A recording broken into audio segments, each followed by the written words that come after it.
सबसे पहले हमारे पास जो जुवेनाइल जस्टिस एक्ट है, मैं एक्ट के ऊपर ज़्यादा नहीं जाऊंगी क्योंकि एक टेक्निकल लैंग्वेज होती है जो कि आम जन के समझ में भी जल्दी से नहीं आती है। तो इसके अंदर जो रहता क्या है कि प्रोविज़न कि इसमें 0 से लेके जो 18 ईयर के जो बच्चे होते हैं वो इसके अंदर डील किए जाते हैं। इसमें 2 तरह के बच्चे होते हैं, एक बच्चे वो जिनके साथ कोई हादसा हो जाता है और एक बच्चे वो जो खुद कानून का उल्लंघन कर देते हैं। जैसे जिनको हम ये कह देते हैं कि विक्टिम है बच्चा, कि वो गुमशुदा हो गया है, जहाँ उस बच्चे के साथ कोई बहुत ज़्यादा मारपीट हो गई है, जहाँ उस बच्चे का कोई शोषण हो गया है, ये सारी चीज़ें जो कि बच्चे के साथ हो रही हैं। और दूसरी कैटेगरी वो आती है जिसमें कि बच्चे खुद कोई गलत कानून का उल्लंघन कर देते हैं, जैसे चोरी कर ली, डकैती कर ली, या कोई मर्डर कर दिया, कोई रेप कर दिया। तो इस तरह की जो घटनाएं घटती हैं, तो दोनों तरह के बच्चे जो हैं वो जुवेनाइल जस्टिस एक्ट के अंदर डील किए जाते हैं। और इसी के साथ ही हमारे पास होता है कि पॉक्सो एक्ट, जो कि आजकल बहुत ज़्यादा पॉपुलर भी हो रहा है। पॉक्सो एक्ट जो है वो भी 0 से लेके 18 तक की बच्चों के लिए होता है। इसमें ये रहता है कि बच्चे के साथ कोई यौन शोषण के जो मामले होते हैं उनको स्पेशल कैटेगराइज करके उसके लिए अलग से एक एक्ट बनाया गया है। आपने निर्भया कांड सुना था 2012 के अंदर इंडिया में जो बहुत दर्दनाक घटना हुई थी, उसके बाद से इस एक्ट का अलग से प्रोविजन किया गया है जो कि स्पेशली 0 to 18 बच्चों के लिए है। आपके बहुत काम की चीज़ है ये, आपको पता होनी चाहिए। कभी भी आपको इस चीज़ की ज़रूरत पड़ेगी तो एटलीस्ट आपको पता रहना चाहिए ये कानून हमारे लिए बना हुआ है, बच्चों के लिए बना हुआ है, और इसमें हम इसका ऐसे ऐसे तरीका होता है, ऐसे हम इसका अगर कोई समस्या होती है तो ऐसे इसका समाधान होगा। तो आप एक तो मोटा मोटा दोनों एक्ट के उद्देश्य जो होता है कि किस लिए बनाया गया है वो बता दो, फिर उसके बाद में उसके जो मुख्य प्रावधान है संबंधित है वो बता दो। बस इतना आपको पता करना है कि ऐसी कोई चीज़ है, ऐसा कोई कानून है, ये आपको पता चल जाएगा। और आपके साथ में कोई है, किसी के साथ ऐसी चीज़ हो जाती है दुर्भाग्यवश, तो आप उसको ये बताने में सक्षम रहेंगे कि ऐसी चीज़ है, ऐसा हो जाता है तो आप यहाँ जाइए, ये आपका प्रावधान, ये कानून है। ठीक है, तो 2 मिनट 3 मिनट जितना भी मैडम बता रहे, बड़ा ध्यान से सुने इस चीज़ को।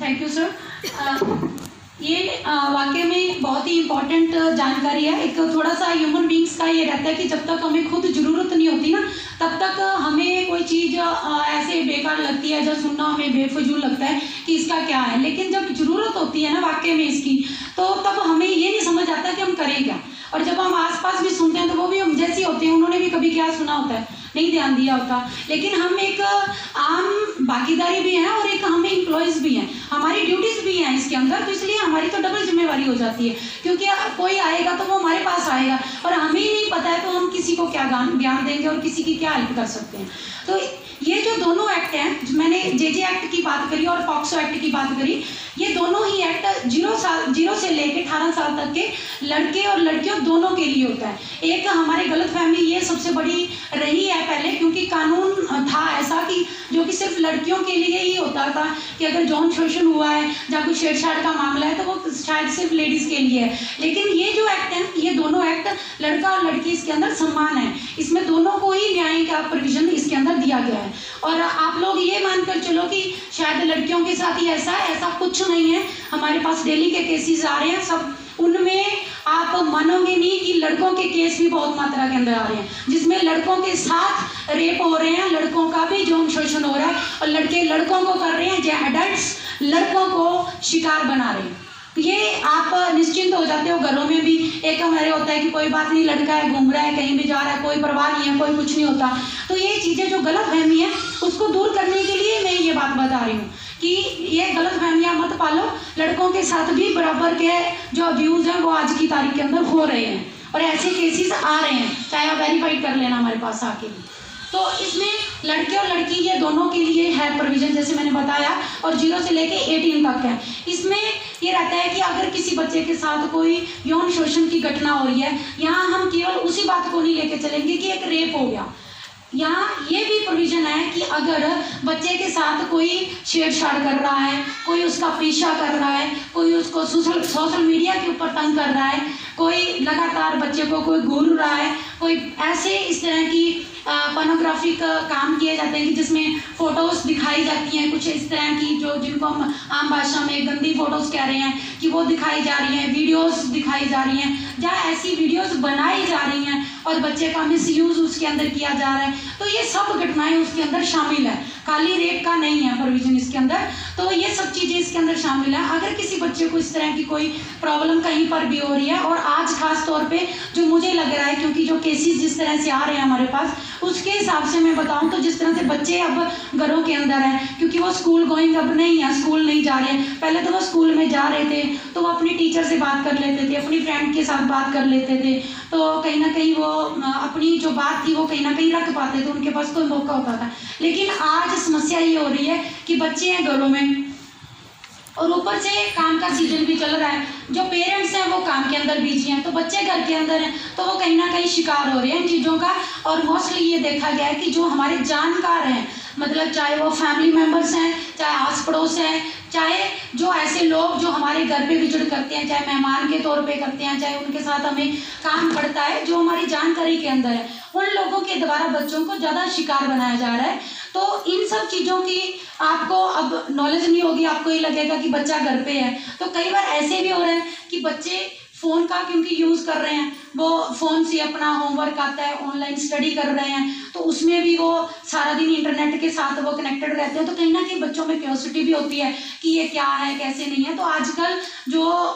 ये ऑनलाइन सिस्टम के अंदर बच्चों को ट्रैक करने का भी प्रचलन जो है वो भी बढ़ रहा है, कि इसमें जानबूझ के नीचे ऐड कोई ना कोई चला दी जाती है, या इस तरह के लिंक्स भेजे जाते हैं। फिर क्योंकि बच्चे में क्यूरियोसिटी होती है, उसको ओपन करके देखता है, और एक बार ओपन करके देखेगा तो कोई ज़रूरी नहीं है कि आपके साथ वो शेयर भी करेगा, क्योंकि उसको ये रहता है कि मैं इसको देखूं क्या है, क्यों है, क्योंकि एज ऐसी होती है, उनका कोई कसूर नहीं है। यहाँ जो जिम्मेवारी बन जाती है वो पेरेंट्स की सबसे ज़्यादा रहती है कि ठीक है घर बार भी हमने चलाना है, उसमें कोई वो दो राय नहीं है, लेकिन हमें हमारी जो ड्रॉअर है, हमारी जो मेन प्रॉपर्टी वो हमारे बच्चे हैं। तो अगर हम बच्चों को सेफ नहीं कर पा रहे हैं तो हम भी बर्बाद हो रहे हैं, बच्चों की लाइफ भी बर्बाद हो रही है, हमारा आस पड़ोस, हमारा समाज भी उसके अंदर खराब हो रहा है। तो इसलिए हमें बच्चों के ऊपर ज़्यादा फोकस करने की ज़रूरत है। अगर आपको लग रहा है कि बच्चे के बिहेवियर के अंदर कोई चेंज आ रहा है, उसका व्यवहार बदला सा है, वो कोई गुमसुम रहना उसने शुरू कर दिया है, जहाँ उसको भूख कम लग रही है, जहाँ वो कटा सा सबसे रह रहा है,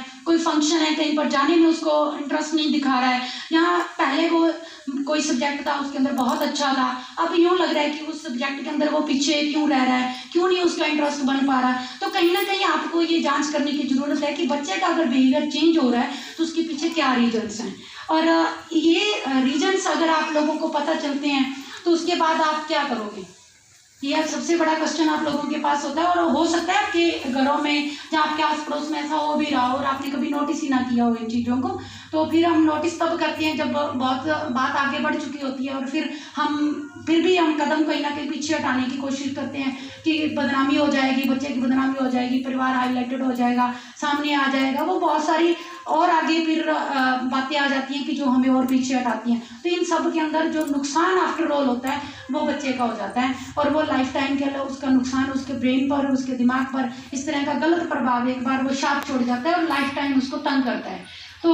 हम यूँ सोचने लगते हैं कि पता नहीं क्या हो गया, जहाँ ये कुदरत ने हमारे साथ ऐसे कर दिया, कुदरत ने सब कुछ हमें देकर भेजा है, ज़रूरत है उसको यूज़ करने की, कि हम खुद ही नहीं उसके ऊपर फोकस कर रहे, तो उसमें कुदरत का क्या क्या कसूर है, उसने सारे अंग पैर दिमाग सब कुछ दिया है हमें, तो उसका यूज़ हमने खुद ही करना है। तो जब आप लोगों को लगे कि आपके बच्चे के साथ कुछ ऐसा हो रहा है, तो आप आजकल जैसे ऑनलाइन की मैंने बताया कि सुविधा है, सबके पास एंड्रॉयड फ़ोन है, तो आप NCPCR की एक साइट है, NCPCR मैं बता रही हूँ, कि जब इसकी साइट को आप खोलोगे, गूगल पे जाकर सर्च मारोगे, तो उसमें आपको पॉक्सो ई-बॉक्स, अगर NCPCR वर्ड भूल जाता है तो आप क्या कर सकते हो कि ओनली आप पॉक्सो ई-बॉक्स जब आप लिखोगे तो इतना लिखने से ही आपके पास आगे पोर्टल खुल जाएगा सारा, और जब पोर्टल खुल जाएगा तो उसमें ऑनलाइन आप कंप्लेंट किस तरह से दर्ज करवा सकते हो वो सारा उसके अंदर एक्सप्लेन है। अच्छा, एक तो सबसे बड़ी हमें ये रहता है कि इंग्लिश में होगा, हमें शायद समझ में नहीं आएगा, ऐसा नहीं है, उसमें दोनों तरह के प्रोविजन है कि आप हिंदी ओपन करना चाहते हो, आप इंग्लिश में ओपन करना चाहते हो, तो आप हिंदी वाला ऑप्शन भी करोगे तो उसमें एक वीडियो क्लिप भी आपको मिलेगी, जो कि वीडियो क्लिप आपको एक्सप्लेन करके बताएगी कि किस तरह से आप कंप्लेन दर्ज कराओगे, और जब आप दर्ज कराओगे तो जैसे वैसे आप कोई कंप्लेन दर्ज कराते हैं तो उसके बाद रजिस्ट्रेशन नंबर आता है हमारे पास, ऐसे सेम आपके पास नंबर आएगा, आपकी उसके अंदर ईमेल आईडी और आपका फ़ोन नंबर भी मांग सकते हैं, तो आप उसके अंदर वो अपना भरिए। वो कारण उसका सिर्फ इतना होता है कि आपको टाइम टू टाइम उस केस का क्या फॉलोअप चल रहा है उसकी अपडेट्स आती रहती हैं। और इसके अंदर एक जो सबसे बड़ी बात ये रहती है कि जो हमें डर रहता है कि बदनामी का डर है, तो उसमें बड़ी गुप्त तरीके से जो कंप्लेन आपकी डील की जाएगी, आपको आस पड़ोस को भी पता भी नहीं चलेगा कि आपकी कंप्लेन जो है वो दर्ज हुई थी और उसके ऊपर कार्रवाई हो रही है। क्योंकि इसमें आइडेंटिटी डिस्क्लोज का भी इसके अंदर बताया गया कि आप बच्चे का नाम, उसके पेरेंट्स का नाम, उसके स्कूल का नाम, आप इस तरह से कोई जानकारी बाहर नहीं करोगे कि आप जिससे बच्चे की आइडेंटिटी डिस्क्लोज हो और कल को लोग उंगली उठाएं कि ये बच्चा था, ये इसके साथ हुआ था, ये माँ बाप थे जिनके बच्चे के साथ ऐसा हुआ है, तो आइडेंटिटी डिस्क्लोज का है। और एक मैंने जो नोटिस की साहब के पास, डीसी साहब के पास, जहाँ आपको जो भी आपको सुटेबल लग रहा है आप वहाँ जाइए अपनी। और जो पुलिस वाले ने आपकी कंप्लेन दर्ज नहीं करी है उसके लिए भी इस एक्ट के अंदर प्रोविजन है कि उसको भी 6 मंथ तक की सजा हो सकती है कि उसने कंप्लेन दर्ज करने से मना किया, आनाकानी करी, जहाँ ये बातें कहनी शुरू कर दी कि आप आपस में कंप्रोमाइज़ कर लो, आप अपना देख लो, ये तो फजूल किया, ऐसा तो होता ही रहता है। आजकल बच्चे बड़े हैं जी, आप बच्चे 15 साल के खुद ही इन्वॉल्व होते हैं, चलो माना कहीं ना कहीं होते होंगे, लेकिन वो है तो नाबालिग ना, अगर उसको इतनी समझ हो तो वो होए क्यों। तो यहाँ ये विषय बनता है कि जो एक्सप्लॉइट कर रहा है वो तो बड़ा है ना, तो उसको पता होना चाहिए। और जो जेजे एक्ट की मैं बात कर रही हूँ उसके अंदर एक बहुत अच्छा प्रोविजन कर दिया गया है कि अगर बच्चा 16+ एज है, मैंने पहले क्या कहा था कि 0 to 18 को हम नाबालिग मान रहे हैं कि वो बच्चा छोटा है, उसको समझ नहीं है, इमैच्योर है वो, तो लेकिन अगर बच्चे ने कोई इस तरह से हीनियस क्राइम कर दिया, हीनियस मतलब मर्डर कर दिया, रेप कर दिया, इस तरह का कोई हीनियस क्राइम अगर उसने कर दिया है बच्चे ने, और बच्चे की उम्र 16 साल से अबव है लेकिन 18 से कम है, तो इसके अंदर एक नया प्रावधान किया गया है कि उसमें एक बोर्ड बैठता है, सेक्रेटरी की टीम बैठती है जो ये डिसाइड करती है कि जो इस बच्चे ने क्राइम किया वो क्या क्राइम उसने जो किया, क्या उसने एक्चुअल में किया, किसी के कहने पर किया, किसी के बहकावे में आ गया, या क्या परिस्थितियां उसके साथ रही कि उसने ऐसा कर दिया। तो जब जांच रिपोर्ट दी जाती है, अगर उसमें लगता है कि कुछ इस तरह की परिस्थितियां बन गई थी जिसके अंदर बच्चे ने ऐसा किया, तो उसको जेजे बोर्ड डील करता है। जेजे बोर्ड मतलब जिसमें कि एक बच्चों की जिसको हम आम भाषा में कहूँ आपकी समझ के लिए, तो वो एक कोर्ट है, वैसे हम उसको बोर्ड बोलते हैं कि वो बोर्ड है, क्योंकि कोर्ट वर्ड हटा दिया गया है, क्योंकि इससे बच्चों के मन के अंदर एक फीलिंग आती है कि मेरा तो कोर्ट के अंदर गया, हमारे घर वाले भी कहने लगते हैं कि कोर्ट में तारीख पड़ रही है इसकी, तो उन चीज़ों से कुछ हटाने के लिए उसको बोर्ड बनाया गया है। तो उसमें बच्चे की सुनवाई जो है वो होती है। लेकिन अगर लगता है कि इसमें वाकई में ही बच्चे ने ही अपनी एक उसके अंदर एक मैच्योरिटी थी तो उसने ये किया है, अगर वो रिपोर्ट के अंदर आता है तो उस पर भी जो केस चलेगा, जो होएगा वो एक अडल्ट की तरह चलेगा। ये नहीं है कि उसको एक बच्चे की तरह ही डील किया जाएगा। वो रिपोर्ट पर डिपेंड करता है कि उसमें जांच में हमारे पास क्या निकल कर आता है कि एक्चुअल में क्या फैक्ट्स रहे हैं, इसके पीछे क्या कारण रहे हैं, तो वो उस रिपोर्ट पर डिपेंड करता है। और ये भी इंसिडेंट बाद में हुआ था, अब ये मांग उठी थी कि जो ये बच्चे हैं, जहाँ ये इतने बच्चे नहीं हैं कि उनको इतनी समझ में नहीं है, तो ये कुछ इसके अंदर चेंज होना चाहिए। तो उसके बाद ये भारत सरकार ने भी इसको समझा और ये सब इसके अंदर जो चेंज करने वाले थे एक्ट के अंदर ये चेंज किए गए उसके बाद। तो इसके अलावा अगर आप मान लो ऑनलाइन डील नहीं कर पा रहे हो तो आपके पास एक हेल्पलाइन नंबर है जो 24 घंटे आपके पास चलता रहता है, वो है 1098, जिसको अगर याद करने का सौखा तरीका हो तो 10 पीछे की तरफ बैक के आना शुरू हो जाओ, 10 9 8 इस तरह से आप याद कर सकते हो उसको। तो 1098 जो चाइल्ड हेल्पलाइन नंबर है, ये 24 आवर है और कोई कॉल का इसमें चार्जेस नहीं है। इसमें जब आप कॉल करोगे तो आपसे बात पूछी जाएगी, आपकी कॉल जो है सिरसा में हो जैसे तो आपकी दिल्ली जाएगी, तो आप ये मत समझना कि आगे तो बात हुई नहीं, दिल्ली जाएगी, उसके बाद वो कनेक्ट कर देंगे आपके एरिया के कंसर्न के साथ, तो आप अपनी बात रख सकते हो। और अगर आपको लगता है कि आपके आस पड़ोस में कहीं पर ऐसा हो रहा है जहाँ आपने देखा है कहीं पर, तो अगर आपको कहीं पर भी कुछ नज़र यूँ आ रहा है तो आप अपनी कंप्लेन वहाँ पर दर्ज करा सकते हो और आपकी कंप्लेन जो है गुप्त तरीके से ही डील की जाएगी। आपको बदनामी का वो सब चीज़ों का डर आप छोड़ दो, कि ऐसा कुछ होएगा। और इसमें सजा के प्रोविजंस भी हैं, जैसे कम से कम इसमें 3 साल से लेके टिल डेथ तक का प्रोविजन होगा कर दिया गया। और नई अमेंडमेंट्स जो आई हैं उसके अंदर है कि अगर 12 ईयर से कम बच्ची के साथ अगर रेप की घटना ये हो रही है तो उसको डेथ का प्रोविजन कर दिया गया है, जो कि पहले नहीं था। तो अगर उसमें कई तरह की चीज़ें हैं जो देखी जाती हैं कि बच्चे के साथ कौन कितना इंसिडेंट हुआ है, कैसे इंसिडेंट हुआ है, वो सब चीज़ें हैं। लेकिन इसमें जो एक मेन बात है वो ये है कि आप अब कंप्लेन लेकर जाते हो, आपकी कंप्लेन दर्ज की जाएगी, इन्वेस्टिगेट केस किया जाएगा और उसमें कुछ फैक्ट्स जो भी निकलते हैं मामले की जितनी गंभीरता है उसकी रेंज को देखते हुए कोर्ट डिसाइड करती है सब। लेकिन मिनिमम 3 साल से लेकर टिल डेथ तक का इसके अंदर प्रोविजन है। तो आप आस पड़ोस अपने घर और कहीं पर भी कोई नोटिस में चीज़ें आती हैं तो आप बच्चों को की सुनवाई करिए, क्योंकि आप लोग आम के साथ जुड़े हुए हो, आप फील्ड के अंदर रहते हो, तो आप सब चीज़ें ये हेल्प कर सकते हो। और इसमें एक मॉरल भी इसके अंदर शामिल होता है कि हमारी मॉरल एक्टिविटीज़ भी सामने आती हैं कि अगर देखो कि एक बच्चा है, हम एक तरफ कह रहे हैं कि वो भगवान का रूप है, सब है, तो अगर एक बच्चे के साथ कुछ इंसिडेंट हुआ, हमें जॉब मिली, हम एक एम्प्लॉई हैं, हमने काम भी नहीं किया, तो फिर हमको कहेगा उसको हम ये कहें कि ये बच्चा के भगवान का रूप है, हमारे लिए तो वो सिरदर्दी हो गया ना, फिर भगवान कहाँ रहा है वो है कि आम लोग अगर उसको एक भगवान का रूप कह रहे तो हमारे लिए तो वो भगवान भी है प्लस हमारी ड्यूटी भी है। दोनों चीज़ें हैं जो हमें इसके साथ फॉलो करनी पड़ेगी। और एक चीज़ इसके अंदर जो अभी हमारा ये जिसको हम मेन मोटो लेके चले हैं कि गर्ल चाइल्ड डे है, सब है, तो इसके लिए जो मैंने ये बताया आपको कि जेजे एक्ट है और पॉक्सो एक्ट है, ये सब इसके अंदर जो कानून का प्रावधान है। तो इसके साथ जुड़ी हुई चीज़ों की जैसे हमारे ये जो जिसके लिए ये प्रोग्राम अरेंज किए जा रहे हैं, सब है हमारी सोच को कुछ बदलने के लिए कि लड़की है तो भी लड़की पैदा होगी, हमें तो लड़का चाहिए था, ये सब जो हम सोच लेके चलते हैं सब चीज़ें। तो मुझे अच्छा तो नहीं लग रहा है कि मैं आप लोगों को ये चीज़ बताऊं, लेकिन फिर भी कुछ लोग होते हैं कि नहीं वो उन्होंने मानना होता, कुछ एक चीज़ें ऐसी हैं क्योंकि 5 उंगलियां भी बराबर नहीं है, कहीं ना कहीं तो कोई ना कोई फॉल्ट रह ही जाता है। तो जो लोग हैं नहीं लड़की को रखना चाहते, लेकिन उनको मैं जो एक्ट के अंदर प्रोविजन है, जुवेनाइल जस्टिस एक्ट के अंदर ये बात है कि अगर कोई लड़की नहीं है लड़का भी है, जैसे अनवांटेड होता है बच्चा कि अनमैरिड लड़की है जहाँ उसका मियाँ बीवी के अंदर कोई डिस्प्यूट हो गया तो वो बच्चे को हथियार बना लेते हैं, तो बच्चे के साथ कोई ज्यादती करते हैं। जहाँ हम बच्चा नहीं रखना चाहते हैं, जहाँ हमें ये लग गया कि अब तो जी दूसरी लड़की होगी, तीसरी होगी, चौथी होगी या 5वीं होगी, हम उसको मारे ना, उसके लिए सरकार ने प्रोविजन किया है कि हम उस बच्चे को हैंड ओवर कर सकते हैं। आप पैदा करिए बच्चे को, उसको लाइफ दीजिए, आगे की लाइफ सरकार अपने आप दे लेगी। आप उस बच्चे को पैदा करेंगे, आप उस बच्चे को हमें सौंप दीजिए, सरेंडर कर दीजिए उस बच्चे को, सरकार अपने आप उसको संभाल लेगी। और अगर फिर भी आपको यूँ लगता है कि वहाँ पर बदनामी होगी तो 3 जगह हमने क्रैडल भी लगवाए हैं, एक डबवाली सिविल हॉस्पिटल के अंदर है, एलनाबाद सिविल हॉस्पिटल के अंदर है, और जो अपना सिरसा का सिविल हॉस्पिटल है वहाँ पर भी क्रैडल लगा हुआ है। आप चुप करके वहाँ पर बच्चा रख जाइए अगर आपको लगता है कि हमारी वहाँ भी बदनामी ना हो जाए। कई बार ऐसे लगता है। पहली बात तो ऐसा देखिए, पाप मत कीजिए, जो लाइफ है आप किस लाइफ की बात लेके चल रहे हैं कि बुढ़ापे के लिए हमें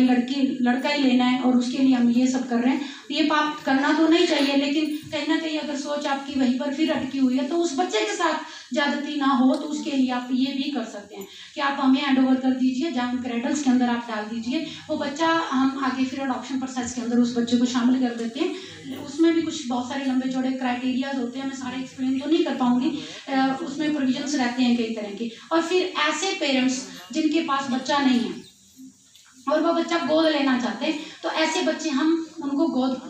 प्रक्रिया के अंदर हम शामिल कर देते हैं। उनमें ये वाले बच्चे भी होते हैं, प्लस उसके अंदर वो वाले बच्चे होते हैं जो बच्चे मिसिंग हो गए हैं, गुमशुदा हो गए और उनकी वेयर अबाउट्स हमें नहीं पता चल पाती है। हमारे कई तरह के एफर्ट्स हैं, पोर्टल हैं, हमारे पास चाइल्ड केयर इंस्टीट्यूशंस हैं, उन सब के अंदर हमारे पास बच्चों को रखने का, सुरक्षित रखने का एक प्रोविजन भी है, सब कुछ है। लेकिन अगर हम उसके अंदर हमारे सारे एफर्ट्स करने के बावजूद भी, न्यूज़पेपरों में देने के बावजूद भी, अगर उस बच्चे के घर बार का पता नहीं चलता है तो उस बच्चे को हम अडॉप्शन प्रोसेस के अंदर शामिल कर देते हैं। तो सारे बच्चे इसके अंदर अडॉप्शन में जा सकते हैं। और इसके साथ ही स्कीम की ड्यूटी थी कि स्कीम बतानी है, तो इसमें एक स्कीम है कि बच्चा अगर किसी ने गोद लेना है तो उसके लिए आप CARA.nic.in पर आप लॉगिन जब करेंगे, गूगल पर आप करेंगे तो उसमें आप ऑनलाइन ही आपको रजिस्टर्ड करवाना होता है। अगर ना समझ में आए तो आप हमारे ऑफिस भी आ सकते हैं। तो उसमें आप ऑनलाइन जाकर अपने आप को रजिस्टर्ड करवाइए और बच्चे को गोद लेने के लिए सारे तरह का प्रोविजन उसके अंदर दे रखा था कि कौन सी स्टेट से लेना है, क्या पूरे इंडिया से लेना है, तो आपको किस तरह का बच्चा लेना है, छोटी एज का लेना है, बड़ी का लेना है, आपकी हेल्थ प्रोसेस कैसा है, आपकी एज क्या है। उसमें जैसे आपको अगर 4 साल तक का बच्चा लेना है तो आपकी मैक्सिमम एज 90 ईयर होनी चाहिए। और अगर आप मतलब मैक्सिमम एज है, मैं ये बता रही हूँ, सुपर है तो नहीं मिलेगा। अगर आपको 4 से 8 साल का लेना है तो दोनों की मिला के, मतलब हस्बैंड वाइफ की दोनों की एज मिला के 100 ईयर्स ऊपर नहीं होना चाहिए। और 8 से 18 साल का बच्चा अगर आपको लेना है तो 110 साल दोनों की मिला के एज, इससे ऊपर आपकी नहीं होनी चाहिए। इसमें और भी कई तरह के प्रावधान है कि किस तरह से आपने कौन कौन से डॉक्यूमेंट लगेंगे, सब लगेंगे। लेकिन जो इसके अंदर मेन चीज़ है वो ये है कि एक अगर जेंट्स अकेला एक लड़की को गोद लेना चाहता है तो वो उसको नहीं मिलेगी, लेकिन अगर एक लेडी जो है वो किसी भी तरह के जेंडर का बच्चा जो है वो गोद ले सकती है। तो ये इसके अंदर रहता है। एक नई जो चीज़ सामने आ रही है वो ये भी है कि अगर जो नया, मतलब नया तो नहीं कह सकते लेकिन फिर भी अभी नया है लोगों के लिए, क्योंकि अभी ज़्यादा इंपॉर्टेंस लोग इसकी नहीं समझ रहे हैं, इसलिए बता रही हूँ कि जैसे मान लो कि एक हस्बैंड के पास उसके अपने बायोलॉजिकल बच्चे हैं और उसकी वाइफ की डेथ हो जाती है, डाइवोर्स हो जाता है, तो उसके बाद वो रीमैरिज कर लेता है। तो जो माँ आई है उन बच्चों की वो स्टेप मदर हुई ना, तो वो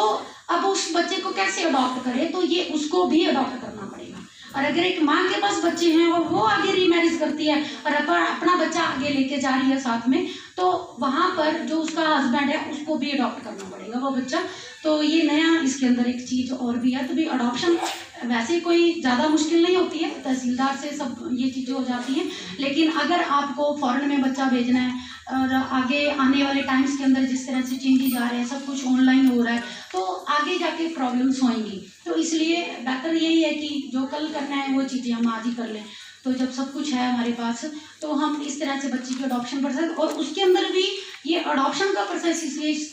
जो ऐड किया गया वो इसलिए किया गया कि बच्चे को कहीं ना कहीं ये तिरस्कार की जो भावना होती है ना, रिजेक्शन जो मिलती है कि स्टेप फादर है और स्टेप मदर है, तो वो मतलब उतना अफेक्शन, उतना प्यार वो उसके ऊपर नहीं दे पाते हैं और हमेशा उसके साथ एक बेगाने की तरह उसके साथ डील किया जाता है। तो बच्चे के जो राइट्स हैं ना वो कहीं ना कहीं उनका हनन हो जाता है। तो इसलिए वो बच्चा जो है वो उसको अडॉप्ट करने का जो प्रोसेस है वो इसलिए किया गया कि बच्चे को उसके सारे राइट्स जो है वो मिल सके। तो और जब आगे फ्यूचर में है, मान लो उसने यूनिवर्सिटी में एडमिशन लेना है और उसकी मदर थी स्टेप, तो अब उसके साथ मदर का नाम वो वाला तो होएगा नहीं, तो इसलिए इसके अंदर मुश्किलें आती हैं। तो वो बच्चे को किसी तरह की आगे प्रॉब्लम्स ना आए, तो ये उसके लिए प्रोविजन है। और इसके साथ में ऐड ऑन जो एक छोटी सी 2 मिनट के लिए मैं आपसे रिक्वेस्ट यही बात करूँगी कि कुछ भी आप करिए, सब करिए, और आप लेकिन एक मॉरल ड्यूटी जो अपने सब बच्चों के लिए वो जरूर लेकर चलिए, क्योंकि हम अपनी लाइफ के अंदर एक इंसानों की जो हमें लाइफ मिली है उसके अंदर एक जो बच्चा है उसकी आज अगर हम लाइफ खराब कर रहे हैं तो देखिए कि उसकी पूरी ज़िंदगी पर उसका प्रभाव पड़ रहा है। और उसके साथ जितने भी कनेक्टेड लोग होते हैं, चाहे वो आगे शादी कर रहा है, चाहे वो फ्रेंड ग्रुप बना रहा है, चाहे उसके फैमिली मेम्बर्स हैं, सब पर उसका एक नेगेटिव प्रभाव पड़ेगा। घर के अंदर एक बच्चा अगर गलतियां करने लगता है, कुछ हमें लगता है कि ये कहने से बाहर हो गया है, तो देखिए कितने लोग उससे प्रभावित होते हैं, कितने लोग उसमें इन्वॉल्व हो जाते हैं। तो लेकिन ये भी देखिए कि जो उस बच्चे के साथ हो रहा है वो भी तो देखिए जिसको समझ में नहीं है आज वो जो गलत कर रहा है। तो मेरा ये मानना है एक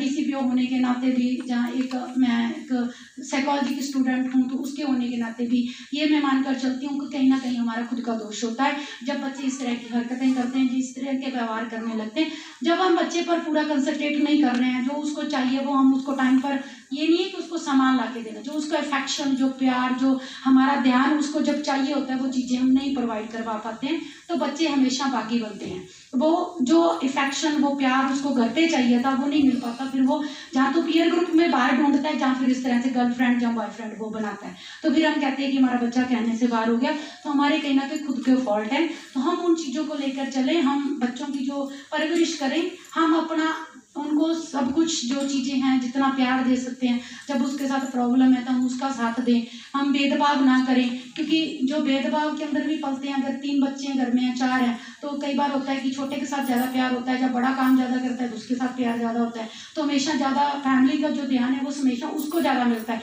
तो बाकी बच्चे जो है ना उनके अंदर एक कन्फ्लिक्ट आ जाता है, उनके अंदर एक द्वंद्व की भावना आ जाती है कि मेरे साथ भेदभाव किया जा रहा है। और ऐसे जो बच्चे होते हैं वो जब बड़े होते हैं तब शादी करते हैं, तब भी उनके साथ प्रॉब्लम प्रॉब्लम रहती है वो अपने बच्चों के साथ भी प्रॉब्लम क्रिएट करते हैं, और जो अपने पेरेंट्स की कहते हैं कि सेवा नहीं करी तो तब भी वो प्रॉब्लम क्रिएट करते हैं कि वो पेरेंट्स जो कहते हैं ना हमारा सहारा बनेंगे, तो इसीलिए नहीं वो बन पाते। तो कहीं ना कहीं ये जो ह्यूमन बींग्स की ब्रेन का प्रोसेस है तो ये चलता है। अगर हम उनको अपने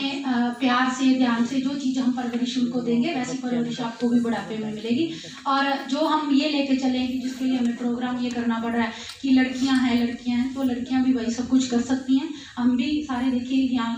मोस्टली जो हैं वो लेडीज़ बैठी हैं, तो उन्होंने भी कुछ किया ही है, काम किया, उनके पेरेंट्स ने सपोर्ट करी है, तो वो आज आप सब सामने हैं। जहाँ आप लोग आए हो तो आप भी किसी पोजीशन में तो आए हो ना, तो हम भी आगे बढ़े हैं। तो इस तरह से हम अपनी लड़कियां उनके साथ कोई भेदभाव ना करें। मेरे पास एक फैमिली भी आई थी कि 5 लड़कियां जी सजेरियन हुई हैं और हमारे लड़का नहीं हुआ, तो अब उसकी हालत जो है ना हमारी वाइफ की वो इतनी ज़्यादा क्रिटिकल है कि अब वो नेक्स्ट बच्चा पैदा नहीं कर सकेगी, तो हमें जी लड़का गोद लेना है। तो फिर मैंने चलो ठीक है, उसको मिल तो नहीं सकता है क्योंकि 3 या 3 से ज़्यादा बच्चे हैं तो गोद नहीं मिलेगा। तो मैंने उसको बिठाया, मैंने उसको 5 मिनट लगाए, मैंने कहा बताओ मुझे कौन से फ्यूचर की आप बात कर रहे हो, किस फ्यूचर की आप बात कर रहे हो? जिस लेडी ने उस बच्चों को पालना उस लेडी का तो हालत ऑलरेडी ऐसी है, ठीक है, 5 बच्चे तुम्हारे पास ऑलरेडी है, छठे तुम्हें अपना खून जो तुमने पैदा किया है 5 लड़कियां उन पर तो तुम्हें भरोसा नहीं, और छठा लड़का जो तुम गोद किसी का लेना चाह रहे हो उस पर तुम्हें भरोसा है। तो बताओ सोच में खराबी तुम्हारी है कि जो उन बच्चों के अंदर है? तो जब तुम अपने खून पर ही तुम्हें कोई भरोसा नहीं है, तुम किस खून की बात कर रहे हो?